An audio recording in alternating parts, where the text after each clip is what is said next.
Hi friends, ಎಲ್ಲರೂ ಹೇಗಿದ್ದೀರಾ? ಎಲ್ಲರೂ ಚೆನ್ನಾಗಿದ್ದೀರಾ ಅಂತ ಅಂದ್ಕೊಂಡಿದ್ದೀನಿ ಫ್ರೆಂಡ್ಸ್. ಇವತ್ತೊಂದು ಪುಟ್ಟದೊಂದು ಮಿನಿ ವ್ಲಾಗ್ ಮಾಡ್ತಾ ಇದ್ದೀನಿ.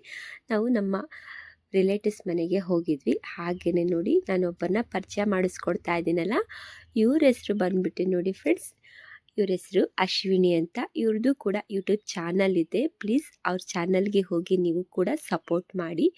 ಇವ್ರ ಚಾನಲ್ ಹೆಸರು ಬಂದುಬಿಟ್ಟು ರಸೋಯಿ ವಿತ್ ಅಶ್ವಿನಿ ಅಂತ ಇದೆ. ಪ್ಲೀಸ್ ನನಗೆ ಹೇಗೆ ಸಪೋರ್ಟ್ ಮಾಡ್ತಾ ಇದ್ದೀರಲ್ಲ, ಅದೇ ರೀತಿಯಾಗಿ ಇವ್ರಿಗೂ ಕೂಡ ಸಪೋರ್ಟ್ ಮಾಡಿ. ತುಂಬ ಒಳ್ಳೆಯ ರೆಸಿಪೀಸ್ ಇದೆ ಅವ್ರ ಚಾನಲ್, ಹೋಗಿ ವಿಸಿಟ್ ಮಾಡ್ಕೊಂಡು ಬನ್ನಿ. ತುಂಬಾ ಚೆನ್ನಾಗಿ ಎಲ್ಲ ಅಡುಗೆನ ಮಾಡ್ತಾರೆ. ನನಗೆ ಹೇಗೆ ಸಪೋರ್ಟ್ ಮಾಡ್ತಾ ಇದ್ದಿರಲ್ಲ, ಇವ್ರಿಗೂ ಕೂಡ ಇದೇ ರೀತಿಯಾಗಿ ನನ್ನ ಥರನೇ ಸಪೋರ್ಟ್ ಮಾಡಿ ಫ್ರೆಂಡ್ಸ್, ಕೇಳ್ಕೊಳ್ತಾ ಇದ್ದೀನಿ. ತುಂಬ ಚೆನ್ನಾಗಿ ಮಾಡ್ತಾರೆ.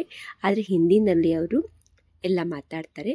ತುಂಬ ಚೆನ್ನಾಗಿದೆ ಅವ್ರ ರೆಸಿಪೀಸು. ಒಂದು ಸಲ ಹೋಗಿ ವಿಸಿಟ್ ಮಾಡಿ, ಲೈಕ್ ಮಾಡಿ, ಕಮೆಂಟ್ ಮಾಡಿ, ಶೇರ್ ಮಾಡಿ.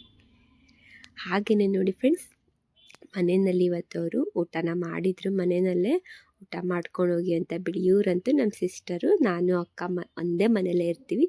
ಇವರು ಊಟ ಮಾಡ್ತಿದ್ದಾರಲ್ಲ ಗೊತ್ತಿದ್ದಿಲ್ಲ. ಅವ್ರ ಮನೆಗೆ ಹೋದಾಗ ನಾನು ಮಾಘ ಮಾಸದ ಪೂಜೆ ಹೋಗಿದ್ದಾಗ ಅಲ್ಲೂ ಕೂಡ ವೀಡಿಯೋನ ಮಾಡ್ಕೊಂಡು ಬಂದಿದ್ದೆ.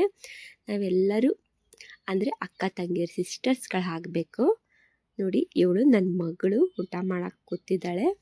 ನೋಡ್ತಾ ಇದ್ದಿಲ್ಲ, ಊಟ ಅಂತೂ ಏನೇನು ಮಾಡಿದ್ದಾರೆ ನೋಡ್ಬೋದು ಈಗ ನೀವು. ಒಂದು ಬೀನ್ಸ್ ಪಲ್ಯ ಮಾಡಿದ್ದಾರೆ, ಆಲೂ ಕುರ್ಮಾ ಮಾಡಿದ್ದಾರೆ, ಹಾಗೆಯೇ ನೋಡಿ ಕೋಸಂಬರಿನೂ ಕೂಡ ಮಾಡಿದರು. ಹಾಗೆಯೇ ಸ್ವಲ್ಪ ಕೇಸರಿ ಬಾತು ನೋಡಿ, ಚಪಾತಿ ಮಾಡಿದರು.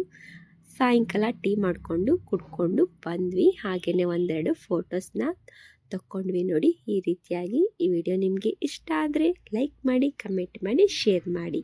Thank you for the watching. Okay, bye bye.